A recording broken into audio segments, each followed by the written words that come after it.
गगनबावडा तालुक्यातील वेतवडे इथले जनार्दन शिंदे हे गुरुवारी सायंकाळी निवडे बाजारपेठेतून दुचाकीनं आपल्या गावी जात होते.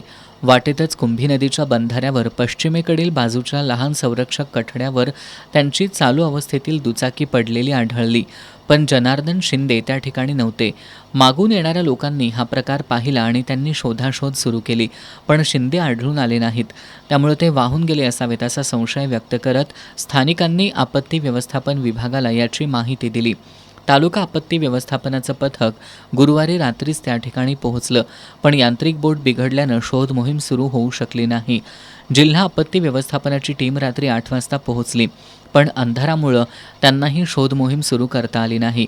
त्यानंतर आज पहाटे 6 वाजल्यापासून पुन्हा शोध मोहीम सुरू करण्यात आली आहे. 3 यांत्रिक बोटी आणि 14 जणांच्या पथकानं दिवसभर शिंदेवाडी, वेतवडे, कळे, सांगरूळ, कोगे आणि बालिंगापर्यंत शोध घेतला, पण उशिरापर्यंत जनार्दन शिंदे सापडले नाहीत.